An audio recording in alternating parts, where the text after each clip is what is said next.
friends, I'm Lubomira and thank you for joining me for day 6 of my holiday card series. If you're new to my channel, welcome. I'm happy that you found your way over to my corner and I invite you to check out more of my content. For those of you returning, welcome back and thank you for joining me today. I really appreciate you taking the time to spend a few crafty moments with me. Now that you are here, don't forget to like and subscribe to my channel. By hitting that little bell, you'll get notified every time I post a new video so you never miss out on any of the crafty goodness. Today I'm sharing a more traditional holiday card using some beautiful stamps from Brutus Monroe and an embossing folder from Simon Says Stamp. Let's get into the card.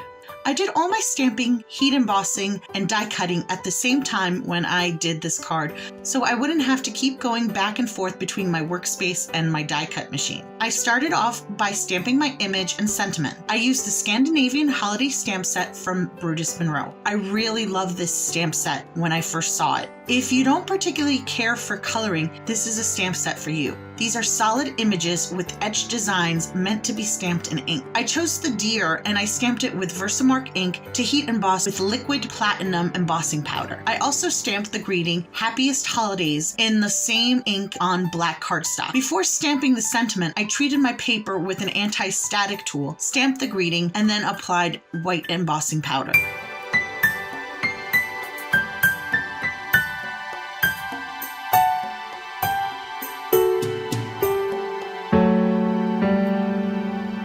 I heat set my powder using a heat gun and then die cut images using the coordinating die. I'll tell you what, I really love that stamping companies have started including dies for their sentiments. I don't buy many coordinating dies because I have an electric die cutting machine.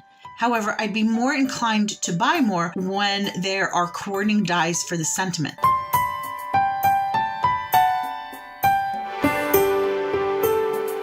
I also went ahead and die cut a stitched circle from vellum. I ended up not using it in the finished card though.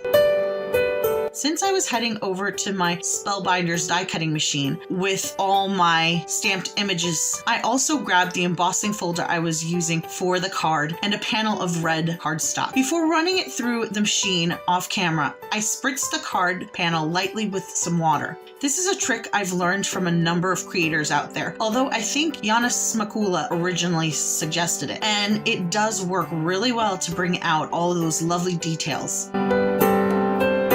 Once I was done with all my die cutting machine work, I came back and cut down panel by 3/4 of an inch from the top and the bottom. Lately, I've really liked the wider margin on card bases, so you'll see me using this measurement over and over again.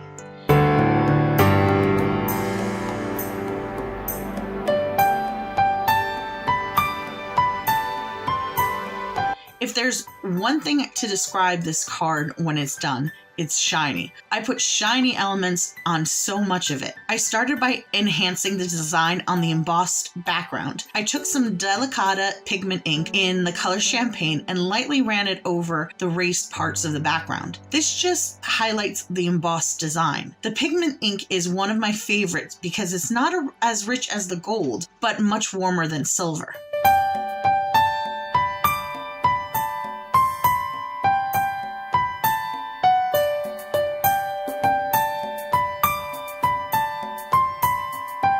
Next, I wrapped some metallic thread around the bottom portion of the panel. I placed some score tape on the back initially to hold the thread in place. I added foam tape to the back, which would add additional hold for the thread to stay in place, while adding dimension to the panel on the front of the card when it's done.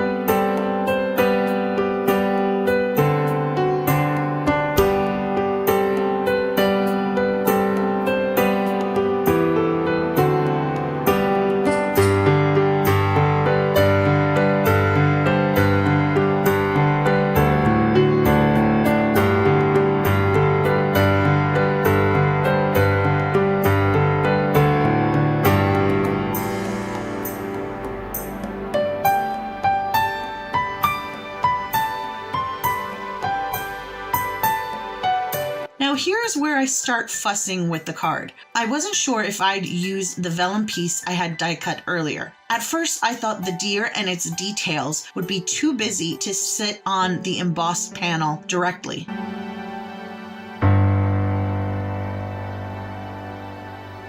I also didn't know if I wanted to keep the matte border white. I pulled some craft cardstock, then some white glitter cardstock to compare. I couldn't decide.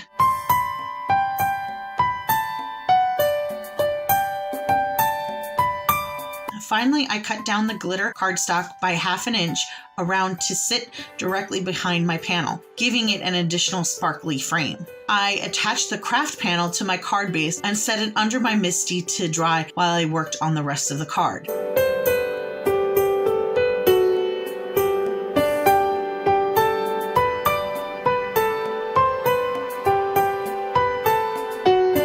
Now this card came out very sturdy because of all the layers, and it may be a little heavy for the post if you plan on sending it through the mail. One way to avoid some of the bulk is by cutting out the middle of the cardstock beneath your panel, conserving some of that pretty paper since the panel is covering it anyway. Another thing you can do is make your card base directly from craft rather than layering a piece over a white card base. Now I continued to fuss with the front of the card. I added foam tape to my deer and decided to remove the vellum circle. I added my sentiment and used a square to make sure it was straight.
To complete the card, I added even more twinkle with some iridescent gems.